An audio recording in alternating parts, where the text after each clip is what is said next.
Yes. Now, Oklahoma's 2nd Congressional District includes much of the eastern part of our state, including more than 790,000 people. That seat is currently held by Congressman Markwayne Mullin, who will be leaving his seat to run for U.S. Senate. Before we get to the questions, let's get to know more about the candidates who hope to replace Mullin. Avery Frix represents Oklahoma's House District 13, which includes Muskogee, Shakota, and Warner. He was elected in 2016. Frix is from Muskogee and a graduate of the University of Oklahoma. He's married to his wife Haley and is a member of the Choctaw Nation. Josh Brecheen is a fourth-generation rancher who served in the Oklahoma State Senate from 2010 to 2018. Before that, he was a field representative for southeastern Oklahoma for Senator Tom Coburn.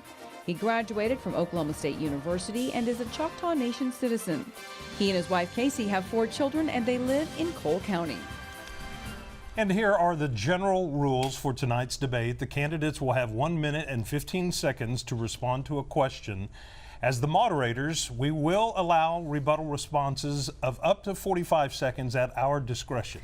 Now, we have asked the candidates, as we do in every debate, not to interrupt each other so that we can hear their full answers. Each candidate will be allowed 2 minutes for a closing statement. The order of the closing statements was determined earlier this evening by a coin toss. News on 6 has an independent Washington, D.C. bureau, as you no doubt know, and it focuses on topics and issues that affect Oklahomans. So Alex Cameron will be joining us live from the bureau throughout the evening to ask the candidates some questions as well tonight. And Jonathan Cooper is standing by at our digital desk to bring us viewer questions and reaction from our virtual audience this evening.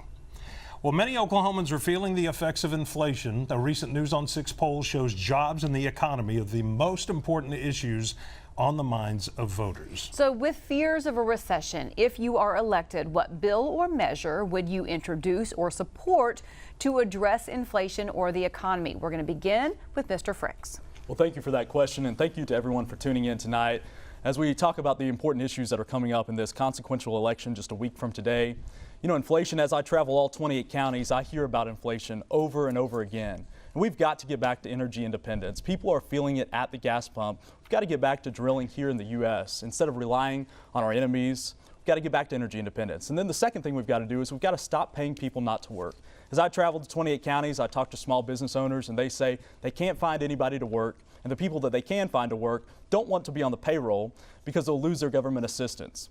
That system is backwards. We've got to stop incentivizing people and not to work. We've got to drill right here in the U.S., get back to energy independence, and our country's going broke. Literally, our country's going broke, and we have got to balance our budget and start prioritizing the core services of government, cutting out the waste, fraud, and abuse, and balancing our budget. I've done that at the state legislative level. Every single year I was in office, I helped pass a balanced budget. I've done that in my small businesses. Every year I have to pass a balanced budget. I've done that in my personal life. We all have to do that. Why the federal government doesn't have to do that is absolutely absurd. We've got to get a balanced budget, get back to energy independence, and stop paying people not to work. Mr. Brecheen, same question. What would you do to support, or what measure rather would you support to address inflation and the economy right now? Balanced budget amendment. We are a nation that is teetering on fiscal bankruptcy. We have a $30 trillion national debt. Medicare insolvency is another issue. It's a $35 trillion hole in that program. It's why it's insolvent in 4 years. We have Social Security insolvency in another 11 years. With what we owe federal employees and veterans and different trust programs we've stolen out of over the last 40 years, we owe actually $120 trillion. And the U.S. Treasury report said that number is 80% of all wealth in America. We've lost 95% of the dollar value since 1900. Just since 2017, we've lost 19% of the dollar value. And this recession is caused by runaway federal spending and people who talk about waste, fraud, and abuse, but the record does not show you that they will do what's necessary. It takes courage to cut because we are so dependent as a society on free candy. All those checks that were sent in the mail, you just paid every one of them back through inflation. All right, thank you. We're going to move on to question number 2 now. After hitting a high of more than $5 in June, we've seen the national average price of a gallon of gas now drop to under $4. But despite the steady drop in gas prices, a lot of Oklahomans are still struggling to fill up their cars. So energy companies are somewhat reluctant to drill more wells because of the projected decline in the use of fossil fuels. So What more can we or should we do to compel domestic oil companies to produce more oil? Mr. Brecheen, we start with you. So there's a book written called Restoring the Dream by Stephen Moore. It was an economic advisor to Donald Trump and to Reagan, endorsed by Stephen Moore. In this book, he talked about in 1900, 60% of all tax collection and tax spend was on the local level, and only 20% was on the federal level. And by the time we got to 1990, those numbers had flipped, and 67% of all tax collection and spend was on the federal level, and only 20% was on the local level. Well, with taxes comes regulatory environment. You have states right now that can actually, under state purview, private property, California and Texas share this. They can offset the drilling process within under 30 days. They can authorize a drilling permit. And we have a federal government that takes 2 to 3 years to do that. And so return power and decision making back to the states. Let the states have the ability to regulate. Let the states be able to let the free market be unleashed, whereas the federal government stymies it. Mr. Frix. You know, under President Trump, we were energy independent. Day one in office, Joe Biden shuts down the Keystone Pipeline, and now he's not allowing drilling on our federal lands. We have got to get the federal government out of the way and allow our oil and gas companies to drill on those federal lands and open up those permits entirely to allow that drilling to occur. You know, we're happy to see the gas prices go down slightly, but we got to still remember it's still $1.50 higher than when President Trump left office. We have got to get back to being energy independent. And we've got to make sure that the government gets out of the way. In small business, I've seen it time and time again. The more the government is involved, the worse that small businesses have to compete. Our number one competitor should not be the federal government. We've got to get allow small businesses to thrive, allow our oil and gas industry to thrive. And fossil fuels are not going away. We look at what happened with the winter storm here in Oklahoma just recently. We relied on those fossil fuels. That's what kept us going. And so fossil fuels are not going away. We've got to drill here in the U.S. and stop relying on our enemies. All right, we're going to move on to our next question. The government has spent trillions of dollars on COVID relief. Many people are concerned the United States cannot keep spending at this pace. What are your thoughts on federal spending, the deficit, and fiscal matters? And we're going to start with Mr. Frix. You know, as I mentioned before, we have got to balance our budget. We have got to do that. I've done that at the state level. I've done that in my small businesses. I've done that. We've got to get back to being a balanced budget country. The last time we had a balanced budget by the federal government was in the 90s. You know, serving in the state house, I had to make some tough decisions. I rolled up my sleeves and I went to work to make sure we balanced our budget. And we did so in a way that actually cut taxes for all Oklahomans and passed a tax reform package that ended up actually cutting taxes for all Oklahomans. And now we have over $2 billion in our rainy day fund. We have got to get back to a balanced budget, and that will be one of my top priorities as your next congressman. Mr. Brecheen. So I want to correct something. My opponent just said that he cut taxes. He voted 12 different times to raise taxes on Oklahomans in his time in the legislature. We were there at the same time in 2017 and 2018. His record will show you that he voted 12 different times to raise taxes on Oklahomans, $2.77 billion with a B in tax increases on Oklahomans. And so it's a disingenuous answer to say that he's voted for tax decreases. Too many politicians are willing to talk about waste, fraud, and abuse. When in 2018 occurred, I was up there. I was one of only 4 in the Oklahoma State Senate that refused to raise taxes, and I wasn't just saying no. I had 3 bills that would have put $225 million on the table, cutting corporate welfare to the wind industry was one of them. 60 lobbyists fought against us on that. All 3 of those bills passed the full House, the full Senate. There was legislative buy-in. They refused to do the right thing. They raised your taxes, and that includes your tax at the pump. All right, we will allow a rebuttal if you Yes. would like on that, Mr. Frix. 45 seconds, please. You know, this is a continuation of the dark money half-truths. You know, half-truths are full lies. I think that's something that we do agree on. And here, we've seen dark money groups. A guy out of Philadelphia is putting millions of dollars into the campaign to distort my record. I'm proud of my record. I helped us pass a balanced budget, and we cut taxes for every single Oklahoman. When I went into the legislature to today, Oklahomans are paying less taxes, and I'm proud of that. Oklahoma is better off today than we were 6 years ago, and the only ones that would disagree that are woke companies and the liberal left. I'm proud of my record of cutting taxes and balancing the budget. My opponent, he didn't balance the budget. He voted against balancing the budget. He voted with the Democrats. It's easy to talk about balancing the budget, but I have a history of actually doing it. Mr. Brecheen. So I didn't. The vote was, are you going to raise the taxes on Oklahomans? It's easy to talk about being a MAGA conservative. But when push comes to shove, while President Trump was leading a tax decrease on the families of Oklahoma and all of America, my opponent had the choice.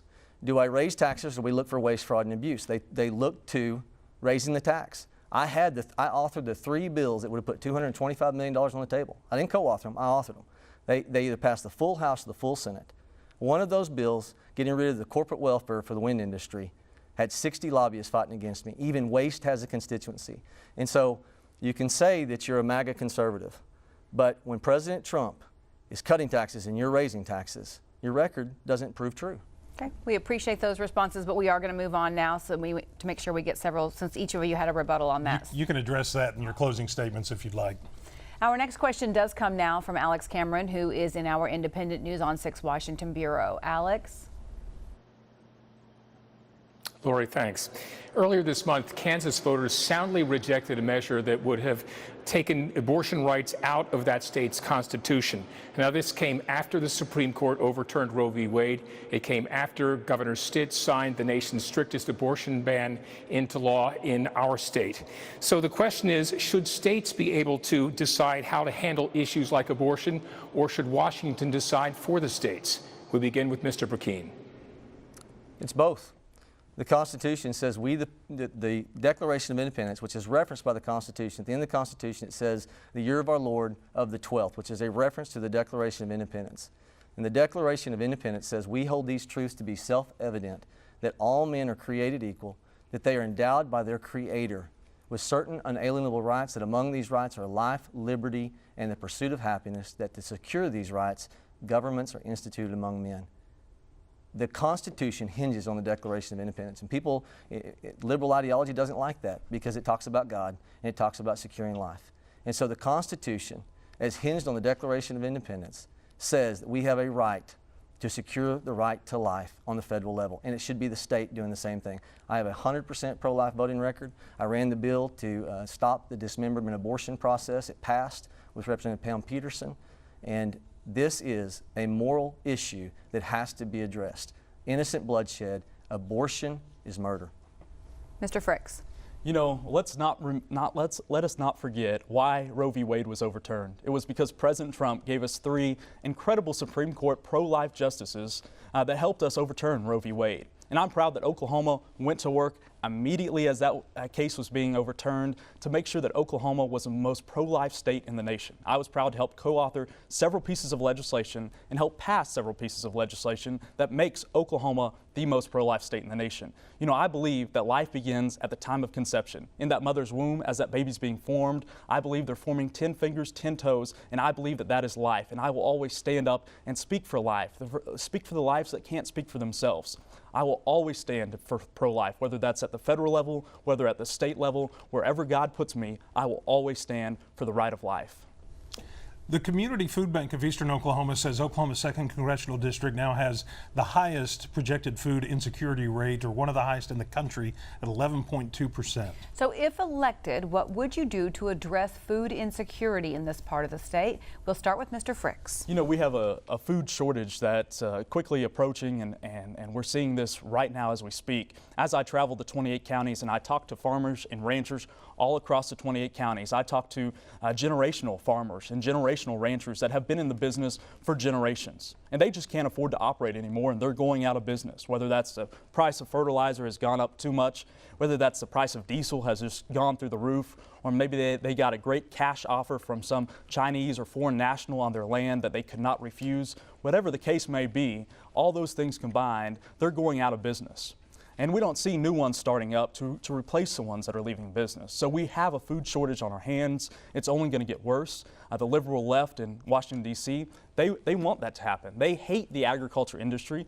They have targeted attacks on the agriculture industry through the EPA and other environmental agencies. And they want us all to move to fake chicken and fake meat. But I'm always going to stand for our agriculture industry. That's why I'm always going to support the Farm Bill. I'm willing to roll up my sleeves and do whatever it takes to make sure that these farmers and ranchers don't go out of business and that they stay around. And one of the best ways we can do that is getting government out of their way. As a small business owner myself, I always know that the more government's involved, the less the small business has to be able to compete on their own. We've got to get government out of the way and allow our farmers and ranchers to be successful. Mr. Brecheen. So I am a farmer and rancher. In 1998, I was state FFA president. I've ranched for over 25 years. I've been in the cutting horse industry, run a small herd of cows. And you know, the greatest issue that farmers and ranchers are facing, in addition, we need rain, praying for rain. the greatest issue is the fact that a roll of barbed wire costs, $138. I'm talking about the good barbed wire. For anybody that ranches, they know what I'm talking about. And it was 10 years ago, it was only $60. And T-post, $6 and $3 10 years ago. Devaluation of the dollar is the greatest hindrance to any business right now. And people must understand the only reason we have devaluation of the dollar is runaway federal spending. If you'll get the federal government under control and make sure that we have a commodity-based monetary supply again, we can solve a whole lot of problems. Both of you sort of addressed our next question a little bit in your answer there, so we'll go ahead and ask this question, but maybe you can limit your response and we'll try to get to more topics. Agriculture, of course, one of Oklahoma's largest industries. The Oklahoma Farm Bureau Foundation for Agriculture estimates 1 in 8 jobs in the state is related to agriculture. So, and it's a huge part of this district. So what would you do in Washington to help farmers and ranchers? Mr. Brecheen, we'll start with you. So you cut red tape. The government is one of your greatest hindrances. I run a dozer excavator trucking business, started in 2018, Rawhide Dirt Works. And it came a pouring rain, September 29th. I won't forget it. We just built a pond. It didn't stop raining for 6 months. It was the largest length of time in our nation's history. And when you're in the dirt works business and you need to work, you had to look for work. And so I was trying to move a dozer and excavator down into Texas. And I spent a day and a half on the phone with the Federal Motor Carrier Safety Administration, the Texas Comptroller, Texas Department of Public Safety. I was going to have to be IFTA compliant or IRP compliant. It was going to cost me $3,000 to run a semi. And I'm only 45 minutes south or north of the Red River. And I didn't have $3,000. 2 days later, 5 permits per dozer, 5 permits per excavator, and I'm limited to 5 jobs in Texas. And we needed work in that 6-month period, and the government was working against us. Mr. Frix. Yeah, we've got to get the government out of the way. As I mentioned, the left, specifically Joe Biden, Nancy Pelosi, that liberal woke left, they have a targeted attack on the agriculture industry. We see it, it's very apparent, and they're doing it through those environmental agencies. We have got to stop that. We've got to get the government out of the way. And what they're trying to do is just put more and more regulations, more and more red tape in the way, more and more environmental sanctions in their way, so that our small farmers and ranchers cannot compete anymore. And it's truly an attack on the agriculture industry. And so if we don't want to be eating fake chicken, we don't want to be eating fake meat, we have got to stand up and fight back on these environmental attacks, and I'm ready to do that. Our next question is about the Supreme Court rulings on tribal jurisdiction. They have led to a lot of issues between the tribes and state and federal government. So crime victims are very often caught in the middle. So what do you think should come next? Mr. Frix, we'll begin with you. I'm the candidate of law and order in this race. I've been endorsed by the Oklahoma Fraternal Order of Police, as well as several sheriffs from across the district of 28 counties. And as I travel all 28 counties, I always try to go and stop in and talk to the law enforcement officers, talk to the DAs, and ask them about the challenges. And I've heard firsthand from them that the McGirt decision has created many challenges for them. But this can't be an us versus them sort of a battle, because we're never going to get anything done if it's that way. We've got to get everybody to the table and find real solutions to make sure everybody has equal protection under the law. I believe that the law should be applied equally to every single Oklahoman. We've got to have equal protection under the law.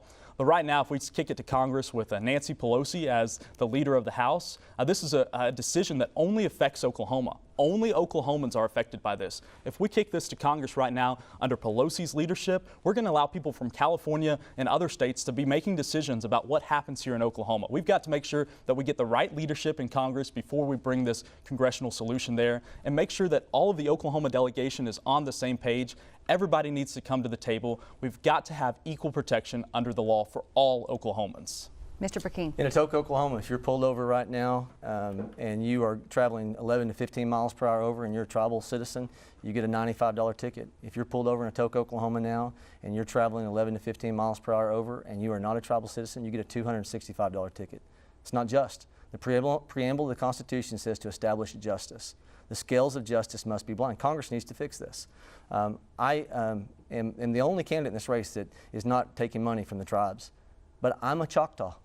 And I made that decision many years ago because I saw too many people, whether by exactness or by perception, lean too much to the casino bundling that goes on with the tribes. And I want to work in humility with them, but we've got to solve this issue because there's lawlessness in eastern Oklahoma. It's not just speeding issues, it's people being victimized, and this has to be addressed. The learned politician doesn't want to address it. Both of you gentlemen are citizens of the Choctaw Nation. Governor Kevin Stitt has had a somewhat strained relationship, I would say, with the tribes in Oklahoma over the issues of casino gaming and criminal jurisdiction. So what do you think is being done right, and what do you think is being done less right when it comes to fostering relationships with the tribe? Mr. Brecheen, we start with you. So I want to say you got to operate in humility. I want to operate in humility. I carry a card. I'm a Choctaw. But again, I've seen way too many people, because of the massive amount of campaign contributions to the bundling of the tribes, that it causes people to lose doing things for the right reasons. I made a commitment years ago when I ran for the Oklahoma State Senate. The gentleman who I ran against, I was the first Republican to ever win in Bryan, Marshall, Johnston, Colon, and Toka counties. The gentleman I ran against, as a Democrat, he was receiving a $50,000 salary in addition to being a state senator, and it wasn't a true exchange of labor. And when I got in office, when checks were mailed to me not to go to work for them as a consultant, I sent the checks back because I said I want to be above reproach on this issue. This is the real issue.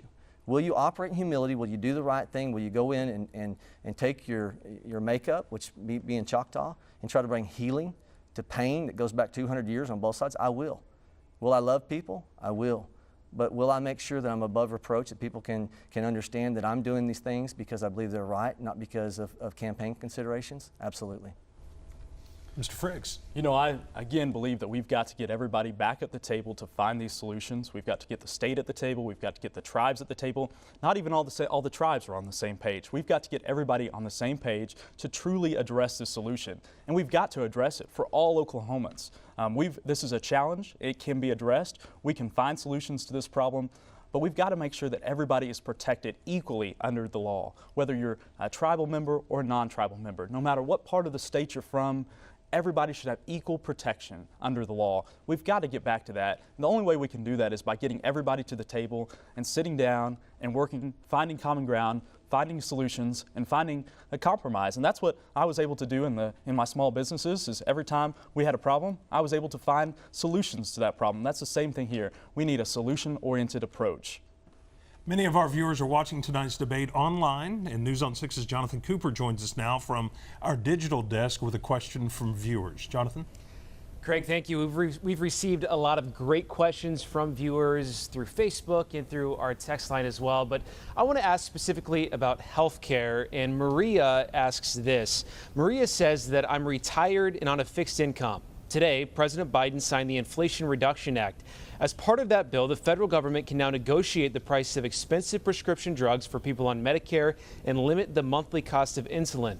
Do you think this will help Oklahomans? Mr. Frix, we'll begin with you. You know, as I've seen them passing, just because they name a bill something doesn't necessarily mean that it does what they've named the bill. You know, we saw the passing of the Affordable Care Act. They said that was going to make health insurance and health care affordable to all Americans. What did we see after the passing of that? Our health insurance costs went up, our health care costs went up, and they continue to go up every single month. And now they passed the Inflation Reduction Act, which is nothing but hiring 87,000 more IRS agents to go after hardworking Oklahomans like you and I. I mean, it's not going to address inflation. We know that what caused inflation was more government spending. And so what did they do in this bill? They spent even more, and then they said we're just going to title it the Inflation Reduction Act, and that's going to get rid of inflation. Absolutely. It didn't work with absolutely not. It didn't work with the Affordable Care Act. It's not going to work with the Inflation Reduction Act. And I'm proud to stand up and fight back on that. We've got to stand and fight back to truly get health insurance costs down. We've got to get the government out of the way. Just like I said in small business, we've got to get government out of the way. For healthcare, the more government's involved, the more our prices go up. Mr. Brecheen. So more government is not the solution for the healthcare issues. 15, 20 years ago when I was working for Tom Coburn, he was talking about catastrophic loss insurance, high deductible policies. If you want to know the problems in healthcare, watch every time the government does something that increases the cost. In 1960, 50% of all healthcare purchases were retained, risk retention, meaning that when you bought something, you actually cared about the cost because you had part of the cost, 50% of it, that you actually paid out of pocket. Today, it's only 10%. Healthcare is one of those few purchases that we make where we're not concerned about quality and cost. Free market solutions is how we restore sanity to these runaway costs in healthcare. I'll give you one last example. I had a procedure with my wife. $500 was the cash price. We paid it. Got a bill they didn't know we'd already paid it. $7,000 was the insurance cost. Our next question is about experience. You both come from different backgrounds. What experience, both career and life experience, do you have that you think will benefit Oklahomans? Mr. Brecheen, we start with you. So I have years in the free market experience. I'm 43 years of age. When I left college, I didn't get in politics. I trained cutting horses for a couple of years as a non-pro. And that means that I was training futurity prospects for sales, for large, small futurities. And I was running a bulldozer in the afternoon. And I was learning the heavy equipment industry. And then I went to work for Tom Coburn. I also maintain a ranch breeding business within the equine industry, and then a training and sales business that I continued years after that. And then I ran for the Oklahoma State Senate. I self-term limited. I said I'll go to the state capitol. I'll be a true conservative. I'll come home. I left with one of the most consistent conservative voting records of anybody that I served with, third most conservative. And by the time I came home, 8 years later, I came home keeping my word. Psalms 15, he swears to his own hurt and will not relent. I came home and placed myself back in the free market, started another business, Rawhide Dirtworks LLC. And when you work in the free market, you understand what people deal with. You understand the value. If you've not always just had a government job, context matters. Empathy in the free market matters. So that you would get to Washington, D.C., you really know what regulation and what the government can do and how it can punish you as someone trying to start a business, and how it steals opportunity because of tax collection and regulation. Mr. Frix. You know, I grew up in Muskogee, Oklahoma, working in a family construction business that my great-granddad started back in 1940, and I'm proud to continue that business on today. I started another small business of my own. My wife actually owns a small business, and we continue to run those small businesses today. I'm proud of what we've been able to accomplish with those businesses, but I'm also proud to have served in the Oklahoma legislature for the last 6 years. When I came into the legislature, it was one of the toughest sessions we had seen in many years. But that small business experience allowed me to roll up my sleeves and go to work and make sure that we found the right solutions for Oklahoma. And now Oklahomans are better off today than they were 6 years ago. We went from the 16th most conservative state to the 11th most conservative state because we rolled up our sleeves and we went to work. I'm proud of our record of fighting to support Trump's agenda. You know, we cut taxes, again, on all Oklahomans. Every single one of our Oklahomans received an income tax cut. Corporations in Oklahoma received an income tax cut. I'm proud of our record. I'm proud of my experience working in the private sector and small business, and I'm proud of my service in the state legislature. Boy, a lot of money is being spent from out of state on ads for this race. Why is so much money being spent on a Republican runoff election? And what do you think of the ads, both the ones targeting you and the ones targeting your opponent? Mr. Frix? You know, I would like to see all the dark money, outside money, out of our elections. I think it really, it distorts the image for voters. I think everything should be coming from the candidates directly. But unfortunately, that's the law of the land here today, and that's how things operate.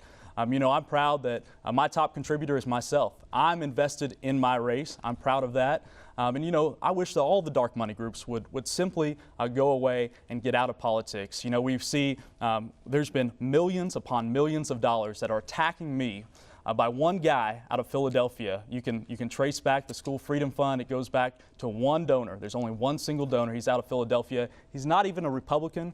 He's a never Trumper. And they're tied with the Club for Growth group. And look up, I encourage you to look up Club for Growth and look what President Trump said about Club for Growth. They are anti-free trade, and they are a group that has allowed, anti-Trump messaging. And I encourage you to look what Trump has said about Club for Growth, and it's very scary. So this is political theater. It's political theater. They he's been told to repeat the word Trump. He's going to have to say the word Trump 12 times during this discussion tonight to match the number of times he raised your taxes. He's going to have to say the word President Trump 3 more times to match the number of times, the years that he was a Democrat. He's 28 years of age. He was a Democrat. He admitted this at the Cherokee County debate last week. He switched and ran for the Republican Party. And he missed the presidential primary in 2016. I voted for President Trump. I didn't miss the primary. I voted in the primary. I voted for President Trump in 16 and 20. I'm endorsed by Oklahomans for Trump. I'm endorsed by the MAGA Institute. I support President Trump's agenda. The dark money is the smears that are trying to make me look like a liberal when the truth is I'm the conservative in the race.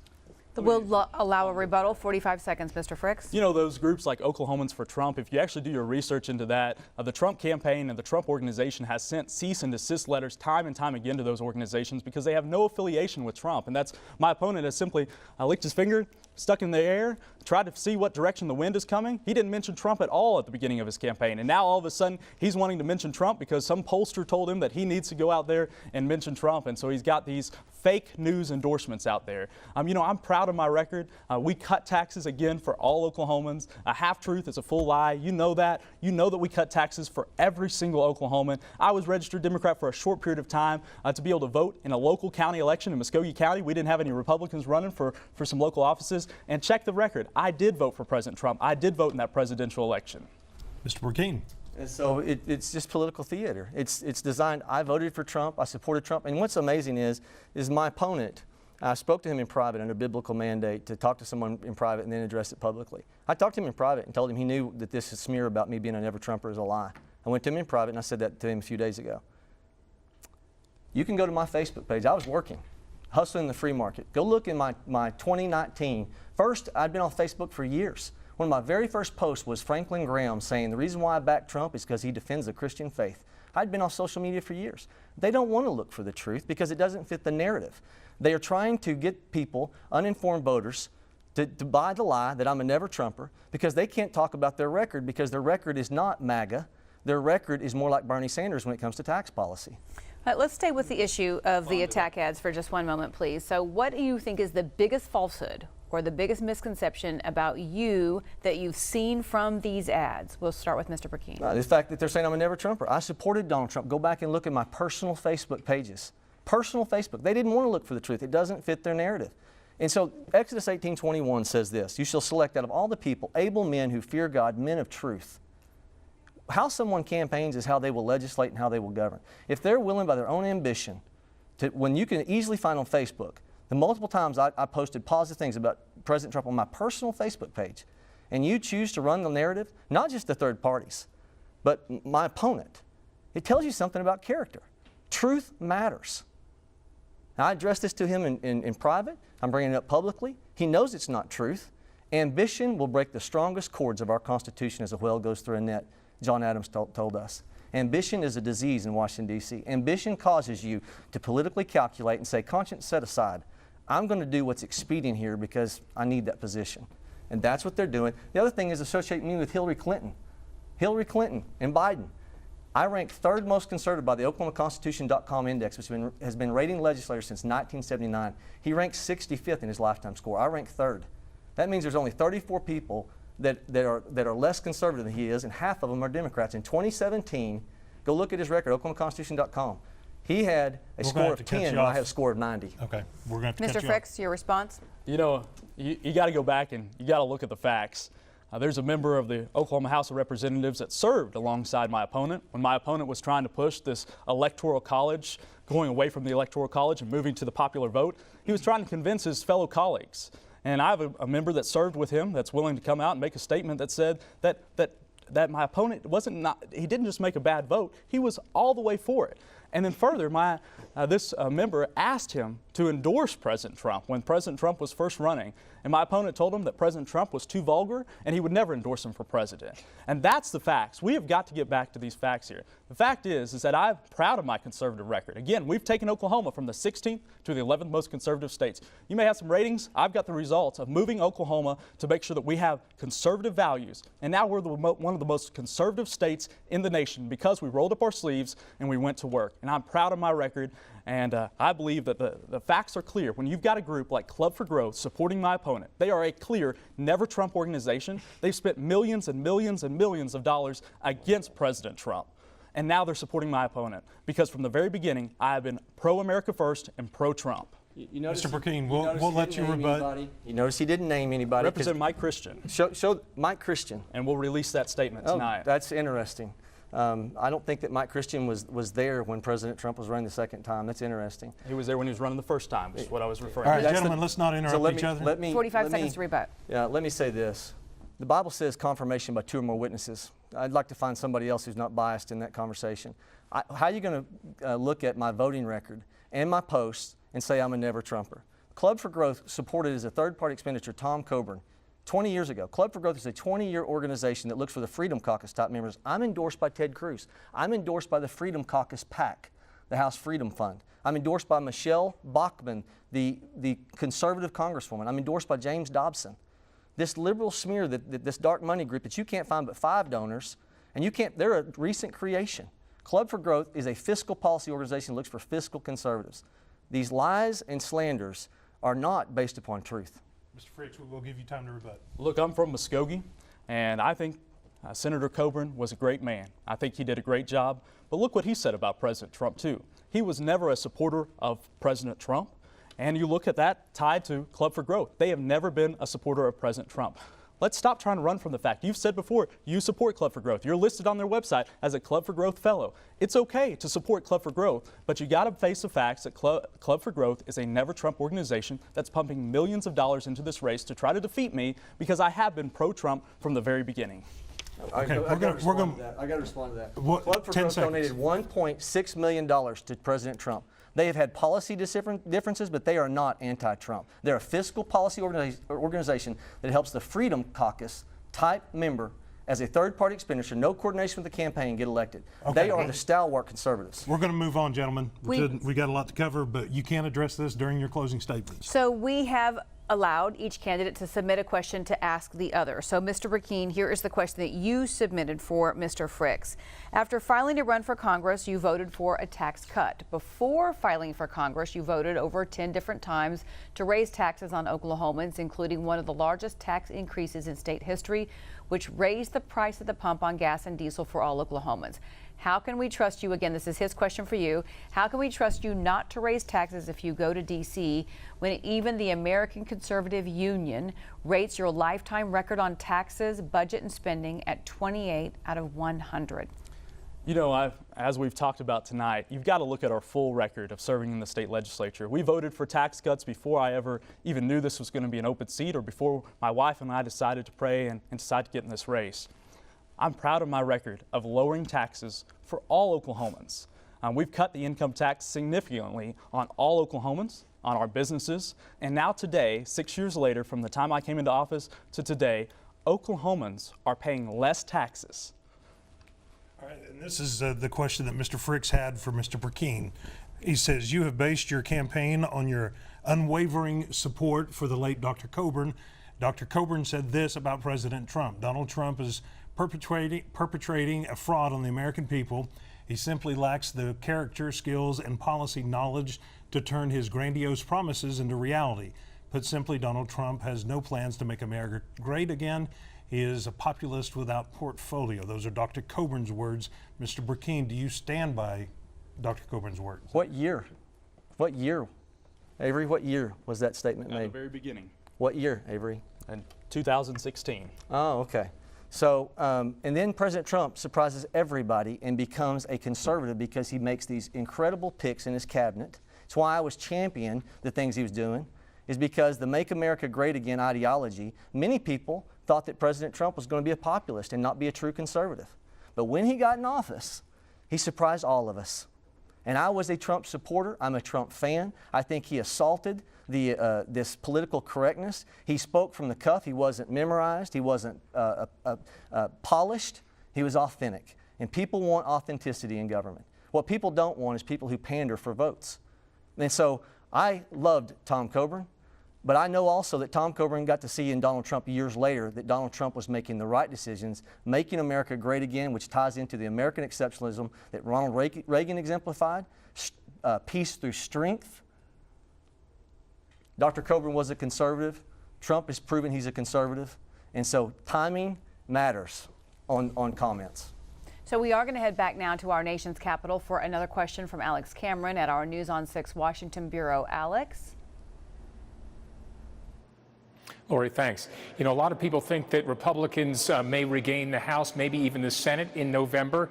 But even if that happens, the Senate filibuster still means that most laws will still need bipartisan support, or most bills will still need bipartisan support to become law, something that you guys haven't had to worry about a whole lot at the state capitol in recent years. So the question is, can you see yourself working across the aisle, compromising with Democrats if that's what it takes to make headway on an issue you care about. And what would such an issue be? Mr. Frix, we begin with you. You know, I'm always willing to work with anybody who loves this country. But now we see over 90 members of Congress, last count that I heard, that go around the U.S. Capitol building wearing a pin on their lapel that says Socialist Democrat. I could never sit across the table. I could never work with anyone who hates this country. But anybody who loves this country, who believes that this country is the greatest country on this planet, I'm always willing to sit down and work with them. Mr. Brecheen. So I want to say this. Representative Frix and I have had a discussion tonight that's I'm calling out bull. And that doesn't mean I don't care about him as an individual and want good for him. I pray for Representative Frix. I pray for people that, again, ambition can cause you to do things that otherwise you wouldn't do, and with pressures on. But we have to love people. And so the way that you influence someone is you love them. And you can have a disagreement and you still love them. And there's a quote by Charles Spurgeon I think a lot of, and it says, "For us to hate those who are in error, or speak of them with contempt, or wish them ill, or do them wrong is not according to the Spirit of Christ." And the conquering weapon of the Christian is love. Would you like to respond? Yes, 45 seconds. It's absolutely laughable to say that you should not have ambition to run for Congress. I mean, obviously you have ambition or you would not be here running for Congress today. You know, I'm proud that I think one of the things that's wrong with our country today is that we have too many people out there that don't have ambition, that are not willing to get up off their couch and go to work. That's why we have a major job shortage out there. The only ambition that I have is I'm going to work hard in my small business every day, and my ambition in Congress is going to be to fight like heck to make sure that we fight for the America First agenda and fight for the people of the 2nd District. I grew up in a hard-working family. Everything that I have today is because of hard work, and I'm proud of that work ethic, and we need more of that work ethic in Congress. Mr. Brecheen. Selfish ambition. Selfish ambition is what turns outsiders into insiders. I learned as a state senator that the question you have to ask is, when you get up there with the bureaucracy and those that are careerists, is, are you going to be on our team? Washington has been playing it safe, both parties, for the last 40 years. It's why we have a $30 trillion national debt. And ambition says, I'm going to do whatever it takes to keep my chairmanship. That's what ambition says. And you play the game, and they say, hey, if you don't play the game, you can't keep your chairmanship.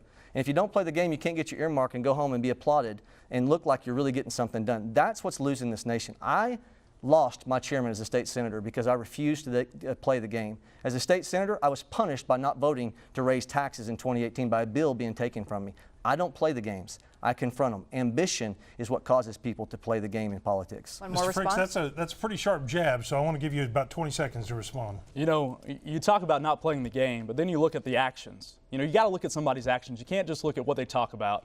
Look at his actions. He's pledged his vote to a caucus that, even if he doesn't agree with that caucus, if 80% of the members of that caucus, he has got to vote the way that they tell him to do. You talk about playing the game, he's already played the game. You look at the amount of national money coming in the race. There's an article that compared the amount, only about $2 for every dollar my campaign has spent, and about $7 for every dollar his campaign has spent. You can see clearly that the national money is supporting our opponent because he's played the game, because he has worked in Washington, D.C. for years and worked for former senators and congressmen. He is playing the game, clearly. That's a little over 20 seconds. All right. So, do I have a chance to Yes, rebut sir. that? 20 seconds. So I'm endorsed by the Freedom Caucus PAC, the House Freedom Fund. I'm the Freedom Caucus type member in this. I'm the conservative. That's why Michelle, not Obama. I had somebody say a week ago, Michelle Bachmann has endorsed me. It's why Ted Cruz has endorsed me. It's why James Dobson has endorsed me. It's why FRC has endorsed me, Family Research Council. It's why Jim Bridenstine has endorsed me, because I won't go play the game. It's also why the Oklahoma Second Amendment Association has endorsed me. We're going to shift now. Topics. Hold on to those, and in your closing, you can address them. Did you get vaccinated and boosted? Do you believe COVID-19 is a serious health issue or perhaps a hoax?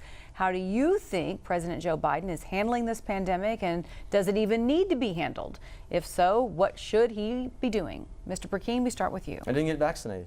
I've had COVID twice. And natural immunity. I believe what Rand Paul has been talking about for years, that we have been making mistakes. I'll give you the greatest, with COVID ahead, let me give you one of the glaring examples. In my business, I was permitting a shell pit, a limited use permit. I had an excavator, 44,000 pound cat excavator, and I was looking for a finished hand. This was in the midst of COVID. I had a person show up. I could tell by the way that they moved that machine around. It could flip a quarter almost with the teeth on the bucket. I knew he was a finished hand. I said, "You're hired." And the response was, "Well, I can't work for you unless you pay me in cash." And I said, "You're not hired." And that's an example of under COVID, with the type of bureaucracy and the type of ideology, we were paying people to stay at home. Twice the multiplier, twice the benefits for the unemployment. And it caused someone not to go out and want to be in the free market. We don't need to repeat the mistakes of what we did years ago. We printed $3 trillion. It wasn't even backed. It was just an IOU from the Fed to the Treasury. We spent $6 trillion under COVID. It was all passed on to our children. That $6 trillion was the sum total under COVID we spent of 20 years of war in Iraq and Afghanistan. Mr. Frix. I believe in personal liberties. I never believe that we should shut down because of some sort of Chinese virus that's coming into the United States. I believe if you want to wear a mask, wear a mask. If you want to take the vaccine, take the vaccine. I believe it should be up to each and one of us to make that choice on our own because I believe in personal liberties. That's what makes the United States of America great. And I believe that the COVID-19 was simply a hoax by the left to make sure that the Democrats won in 2020 and make sure that that election fraud, they changed the rules at the very last minute in a lot of those states because of COVID-19. And so we got to get back to personal liberties, and that's what I'm always going to fight for. And part of that question was, did you get vaccinated? I did not. Did not, okay. Many Oklahomans want strong border security. What do you think should be done to improve border security? And instead of the president or the courts solving the problem, why can't Congress get together and come up with a bipartisan immigration policy? Mr. Frix, we'll start with you. You know, we have got to secure our border, and that means finishing building the wall. Right now, we have enough fentanyl coming across that southern border to kill every single American 7 times. I'm proud of my record in the Oklahoma legislature of always standing for law and order, standing for law enforcement. And I'll do the same thing in D.C. We've got to stand for our Border Patrol agents and make sure that we finish building that wall and we have a strong southern border. We cannot even begin to have the conversations about real immigration reform until we secure our southern border. I'm all for anybody who wants to come to this country legally, but that's the key. They've got to come here legally. And we've got to do that by securing our border, building the wall, giving our Border Patrol agents the funding that they need to make sure that they do their job. I've done that in the legislature of backing law enforcement, and we'll do that again in Congress. Mr. Brecheen. Article 4, Section 4 of the United States Constitution says we guarantee to every state a Republican form of government and to protect those states against invasion. We don't need any more laws. What President Trump did is what many people have been talking about for many years. He put 450 miles of wall up. And that should have been continued instead of laying the contractors off. That wall needs to be finished. You cannot solve immigration until you get the wall up. And those that say the wall won't work, ask the people that put the barricade around Washington, D.C., around the Capitol, if walls don't work.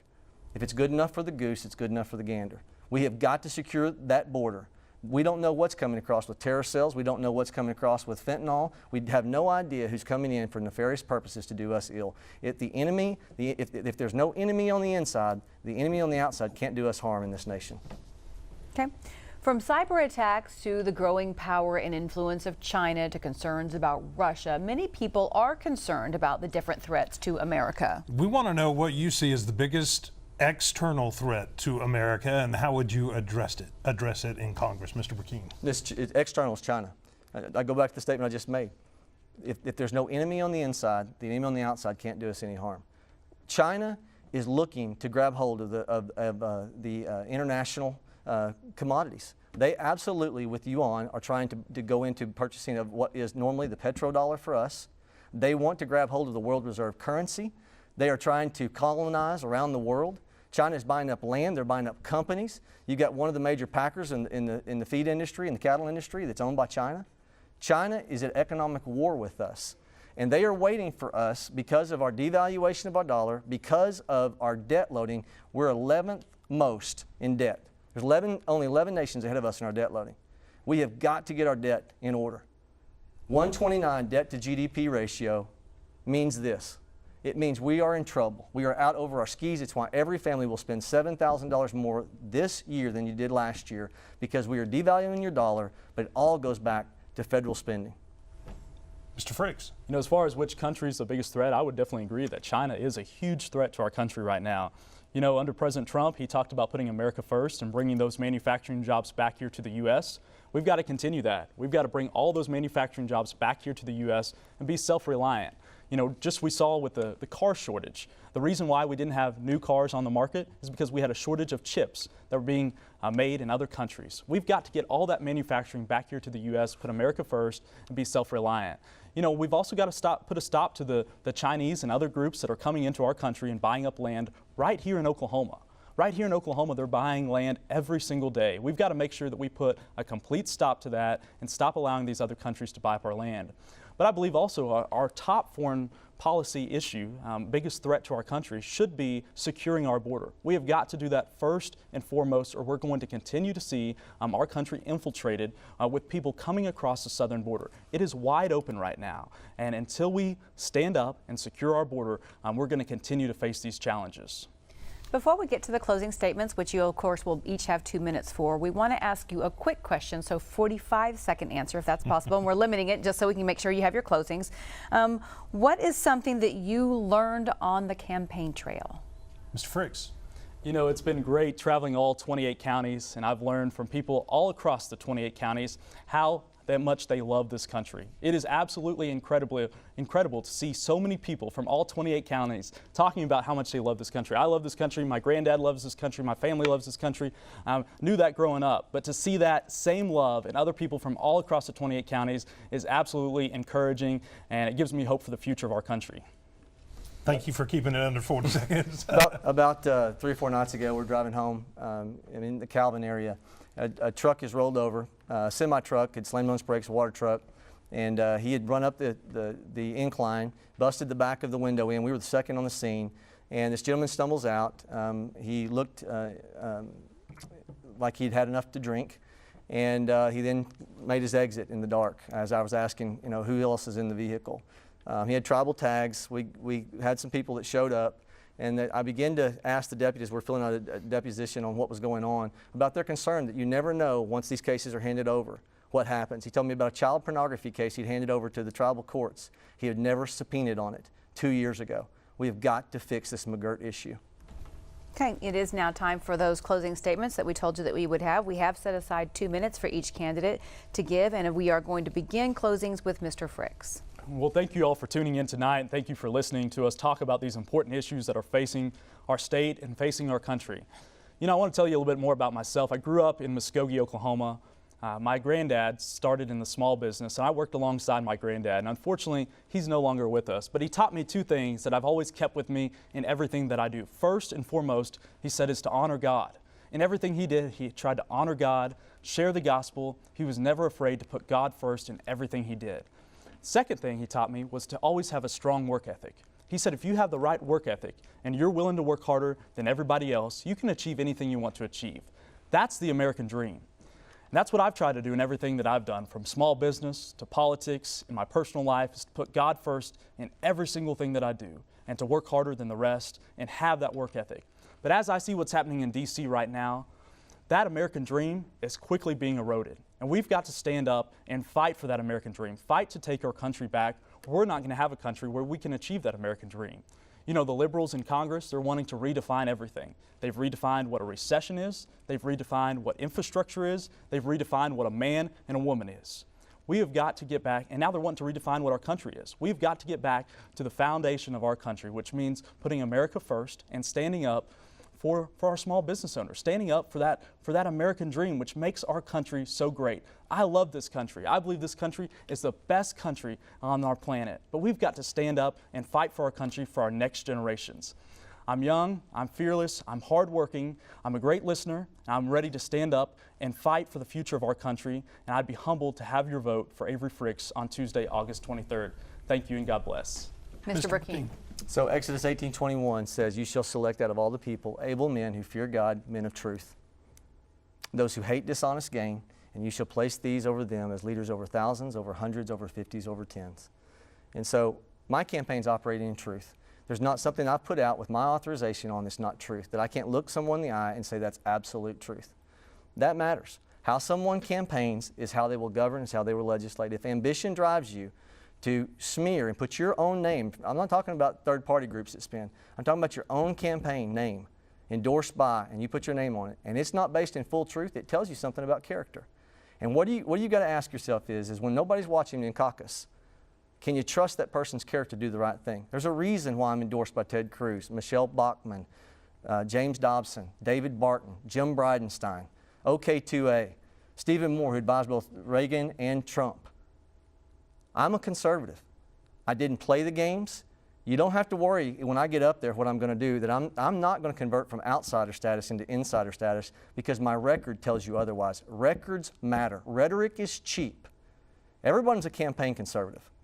Everybody's a campaign conservative, but go look at their record. I was rated third most conservative out of everyone that I served with, OklahomaConstitution.com. Do your research. Do not listen to people that have a bias. Well, gentlemen, we want to thank you both for being here with us tonight. I know you've been incredibly busy on the campaign trail, so thank you for joining us and letting our viewers find out a little bit more about you and where you stand on the issues. And thank you for joining us tonight for this debate. We appreciate that as well. Of course, the runoff election is 1 week from tonight, August 23rd. The winner of this race faces the Democrat and independent candidates on November 8th. We'll see you back here for News on 6 at 10 o'clock. Thanks for joining us. Have a good night. Good night.